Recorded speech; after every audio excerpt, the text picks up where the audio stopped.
ओम शांति। आज 10 मार्च 2025 की बाबा की साकार मुरली है। मुरली के महावाक्य हैं, मीठे बच्चे, तुम्हें मनुष्य से देवता बनने की पढ़ाई पढ़नी और बढ़ानी है। सबको शांति धाम और सुख धाम का रास्ता बताना है। प्रश्न है, जो सतोप्रधान पुरुषार्थी है उनकी निशानी क्या होगी? उत्तर है, वह औरों को भी आप समान बनाएंगे। वह बहुतों का कल्याण करते रहेंगे। ज्ञान धन से झोली भरकर दान करेंगे। 21 जन्मों के लिए वर्षा लेंगे और दूसरों को भी दिलाएंगे। गीत है ओम नमः शिवाय। ओम शांति। भक्त जिसकी महिमा करते हैं, तुम उनके सम्मुख बैठे हो तो कितनी खुशी होनी चाहिए। उनको कहते हैं शिवाय नमः। तुमको तो नमः नहीं करना है। बाप को बच्चे याद करते हैं, नमः कभी नहीं करते। यह भी बाप हैं, इनसे तुमको वर्षा मिलता है। तुम नमः नहीं करते हो, याद करते हो। जीव की आत्मा याद करती है।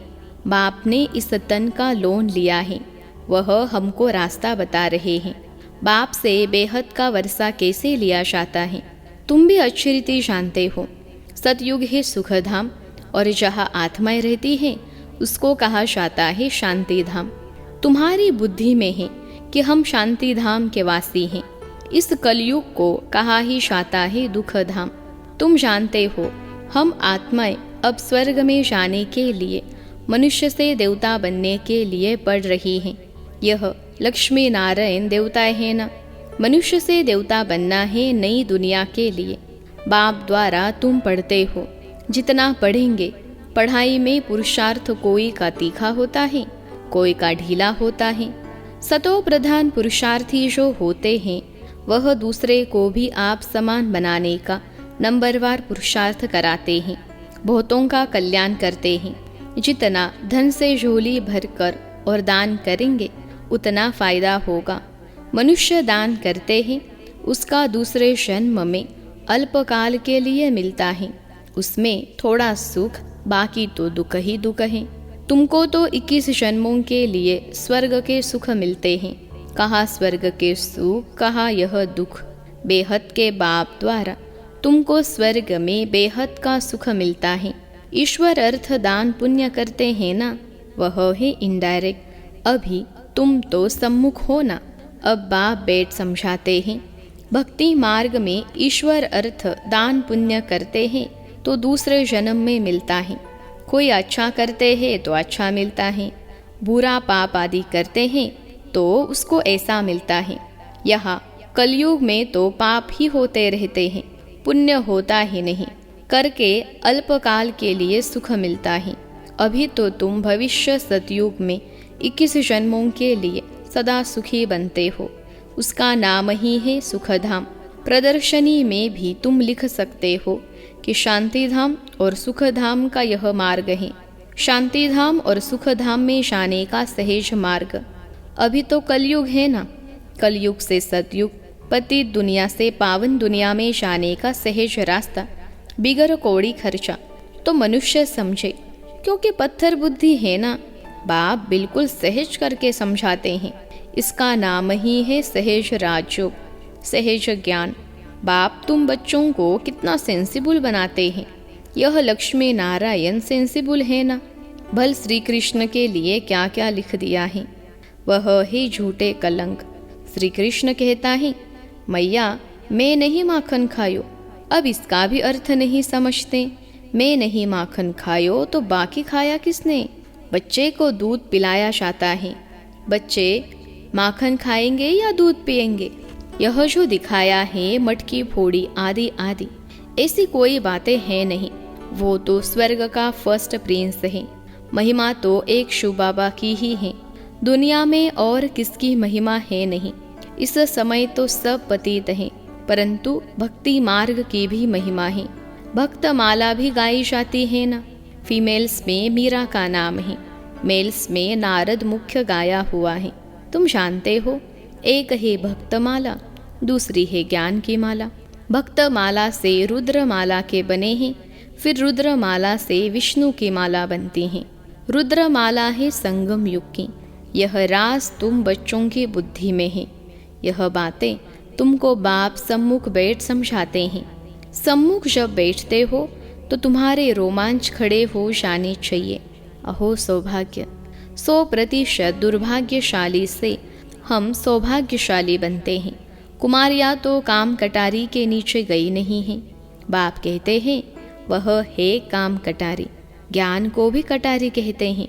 बाप ने कहा है ज्ञान के अस्त्र शस्त्र तो उन्होंने फिर देवियों को स्थूल अस्त्र शस्त्र दे दिए हैं। वह तो है हिंसक चीज़ें। मनुष्य को यह पता नहीं है कि स्वदर्शन चक्र क्या है। शास्त्रों में श्री कृष्ण को भी स्वदर्शन चक्र दे हिंसा ही हिंसा दिखा दी है। वास्तव में ही ज्ञान की बात। तुम अभी स्वदर्शन चक्रधारी बने हो, उन्होंने फिर हिंसा की बात दिखा दी है। तुम बच्चों को अब स्व अर्थात चक्र का ज्ञान मिला है। तुमको बाबा कहते हैं ब्रह्मा मुख वंशावली ब्राह्मण कुलभूषण स्वदर्शन चक्रधारी। इनका अर्थ भी अभी तुम समझते हो। तुम्हारे में सारे 84 जन्मों का और सृष्टि चक्र का ज्ञान है। पहले सतयुग में एक सूर्यवंशी धर्म है, फिर चंद्रवंशी, दोनों को मिलाकर स्वर्ग कहा जाता है। यह बातें तुम्हारे में भी नंबरवार सबकी बुद्धि में है। जैसे तुमको बाबा ने पढ़ाया है, तुम पढ़कर होशियार हुए हो। अब तुमको फिर औरों का कल्याण करना है, स्वदर्शन चक्रधारी बनना है। जब तक ब्रह्मा मुख वंशावली नहीं बने तो शिव बाबा से वर्षा कैसे लेंगे? अभी तुम बने हो ब्राह्मण, वर्षा शिव बाबा से ले रहे हो। यह भूलना नहीं चाहिए, पॉइंट नोट करनी चाहिए। यह सीढ़ी है 84 जन्मों की। सीढ़ी उतरने में तो सहज होती हैं। जब सीढ़ी चढ़ते हैं तो कमर को हाथ दे कैसे चढ़ते हैं। परंतु लिफ्ट भी है। अभी बाबा आते ही है तुमको लिफ्ट देने। सेकंड में चढ़ती कला होती है। अब तुम बच्चों को तो खुशी होनी चाहिए कि हमारी चढ़ती कला है। मोस्ट बिलवेड बाबा मिला है। उन जैसी प्यारी चीज़ कोई होती नहीं। साधु संत आदि जो भी हैं सब उस एक माशूक को याद करते हैं। सभी उनके आशिक हैं, परंतु वह कौन है यह कुछ भी समझते नहीं हैं। सिर्फ सर्वव्यापी कह देते हैं। तुम अभी जानते हो कि शिव बाबा हमको इन द्वारा पढ़ाते हैं। शिव बाबा को अपना शरीर तो है नहीं, वह है परम आत्मा। परम आत्मा माना परमात्मा, जिसका नाम है शिव। बाकी सब आत्माओं के शरीर पर नाम अलग अलग पड़ते हैं। एक ही परम आत्मा है जिसका नाम शिव है। फिर मनुष्यों ने अनेक नाम रख दिए हैं, भिन्न भिन्न मंदिर बनाए हैं। अभी तुम अर्थ समझते हो। बॉम्बे में बाबूरी नाथ का मंदिर है। इस समय तुमको कार्टून से फूल बनाते हैं, विश्व के मालिक बनते हो। तो पहली बात मुख्य यह है कि हम आत्माओं का बाप एक हैं। उनसे ही भारतवासियों को वर्षा मिलता है।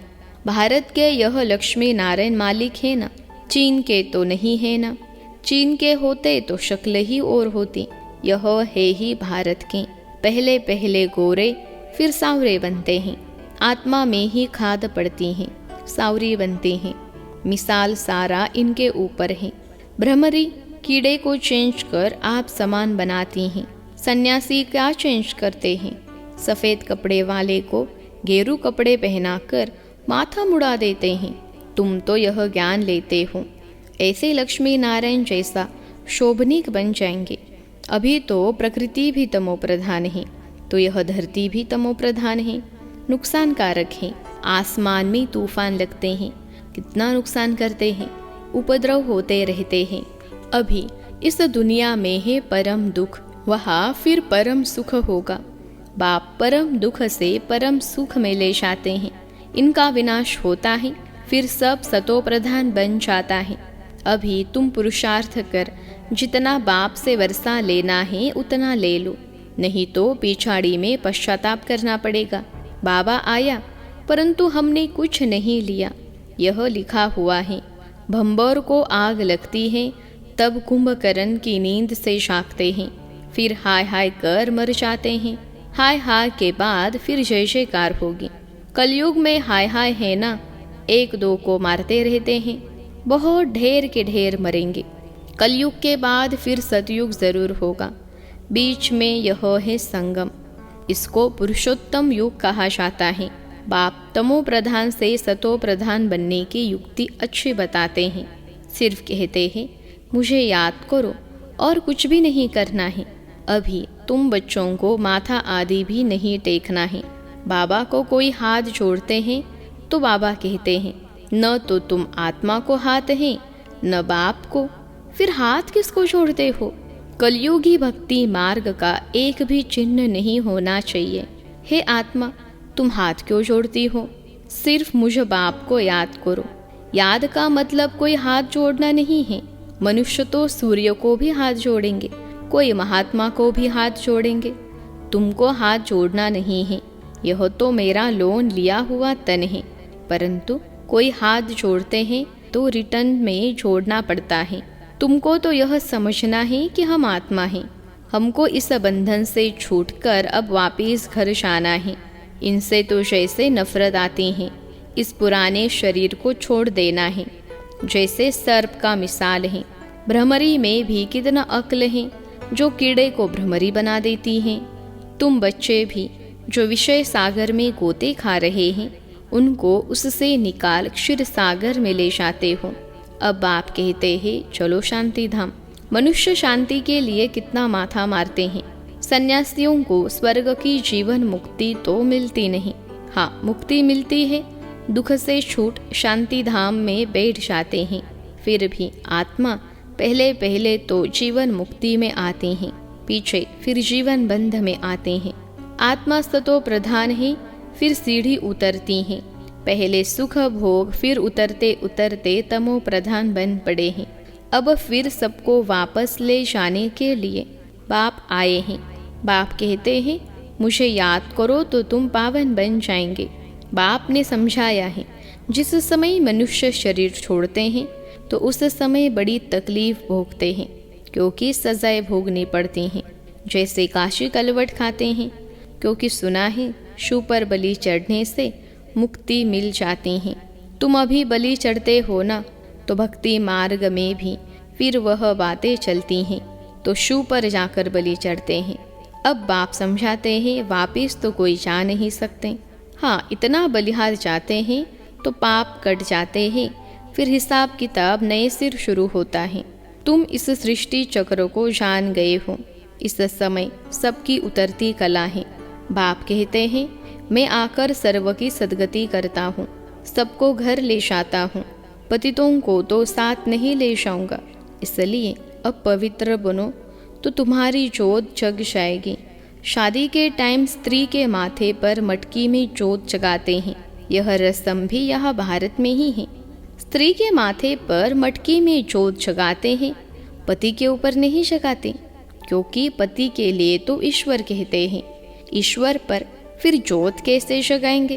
तो बाप समझाते हैं मेरी तो जोत जगी हुई है, मैं तुम्हारी जोत जगाता हूँ। बाप को क्षमा भी कहते हैं। ब्रह्म समाजी फिर ज्योति को मानते हैं। सदैव जोत जगी रहती हैं, उनको ही याद करते हैं, उनको ही भगवान समझते हैं।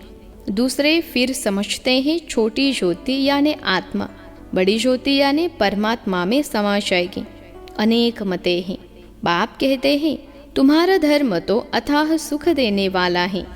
तुम स्वर्ग में बहुत सुख देखते हो, नई दुनिया में तुम देवता बनते हो।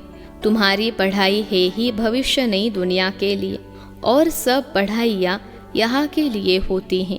यहाँ तुमको पढ़कर भविष्य में पद पाना है। गीता में भी बरोबर राजयोग सिखलाया है। फिर पिछाड़ी में लड़ाई लगी, कुछ भी नहीं रहा। पांडवों के साथ कुत्ता दिखाते हैं। अब बाप कहते हैं मैं तुमको गौड़ गौड़ेश बनाता हूँ। यहाँ तो अनेक प्रकार के दुख देने वाले मनुष्य हैं। काम कटारी चलाए कितना दुखी बनाते हैं। तो अब तुम बच्चों को यह खुशी रहनी चाहिए कि बेहद का बाप ज्ञान का सागर हमको पढ़ा रहे हैं। मोस्ट बिलवेड माशुक हैं। हम आशिक उनको आधा कल्प याद करते हैं। तुम याद करते आए हो। अब बाप कहते हैं मैं आया हूँ, तुम मेरी मत पर चलो। अपने को आत्मा समझ मुझ बाप को याद करो, दूसरा न कोई। सिवाय मेरी याद के तुम्हारे पाप भस्म नहीं होंगे। हर बात में सर्जन से राय पूछते रहो, बाबा राय देंगे। ऐसे ऐसे तोड़ निभाओ। अगर राय पर चलेंगे तो कदम कदम पर पदम मिलेंगे। राय ली तो रेस्पॉन्सिबिलिटी छूटी। अच्छा, मीठे मीठे सिखिलते बच्चों प्रति माता पिता बाप दादा का याद प्यार और गुड मॉर्निंग। रूहानी बाप की रूहानी बच्चों को नमस्ते। हम रूहानी बच्चों की सिखिलते रूहानी माता पिता बाप दादा को याद प्यार, गुड मॉर्निंग और नमस्ते बाबा नमस्ते। धारणा के लिए मुख्य सार। पहली पॉइंट है, बेहद के बाप से बेहद सुख का वर्षा लेने के लिए डायरेक्ट ईश्वर अर्थ दान पुण्य करना है। ज्ञान धन से झोली भरकर सबको देना है। दूसरी पॉइंट है, इस पुरुषोत्तम युग में स्वयं को सर्व बंधनों से मुक्त कर जीवन मुक्त बनना है। भ्रमरी की तरह भू भू कर आप समान बनाने की सेवा करनी है। आज का वरदान है, सर्व प्राप्तियों के अनुभव द्वारा पावरफुल बनने वाले सदा सफलता मूर्त भव। सर्व प्राप्तियों के अनुभव द्वारा पावरफुल बनने वाले सदा सफलता मूर्त भव। विश्लेषण है, जो सर्व प्राप्तियों के अनुभवी मूर्त है वही पावरफुल है। ऐसी पावरफुल सर्व प्राप्तियों की अनुभवी आत्माएं ही सफलता मूर्त बन सकती हैं, क्योंकि अभी सर्व आत्माएं ढूंढेंगी कि सुख शांति के मास्टर दाता कहाँ है। तो जब आपके पास सर्व शक्तियों का स्टॉक होगा तब तो सबको संतुष्ट कर सकेंगे। जैसे विदेश में एक ही स्टोर से सब चीज़ें मिल जाती हैं, ऐसे आपको भी बनना है। ऐसे नहीं सहन शक्ति हो, सामना करने की नहीं। सर्व शक्तियों का स्टॉक चाहिए, तब सफलता मूर्त बन सकेंगे। आज का स्लोगन है, मर्यादाएं ही ब्राह्मण जीवन के कदम हैं। कदम पर कदम रखना माना मंजिल के समीप पहुंचना। मर्यादाएं ही ब्राह्मण जीवन के कदम हैं। कदम पर कदम रखना माना मंजिल के समीप पहुंचना। अव्यक्त इशारे। सत्यता और सभ्यता रूपी कल्चर को अपनाओ। आजकल कोई एक विशेष भाषा यूज़ करते हैं कि हमसे असत्य देखा नहीं जाता, असत्य सुना नहीं जाता, इसलिए असत्य को देख झूठ को सुन करके अंदर में जोश आ जाता है। लेकिन यदि वह असत्य है और आपको असत्य देखकर जोश आता है तो वह जोश भी असत्य है ना। असत्यता को खत्म करने के लिए स्वयं में सत्यता की शक्ति धारण करो। अच्छा, ओम शांति।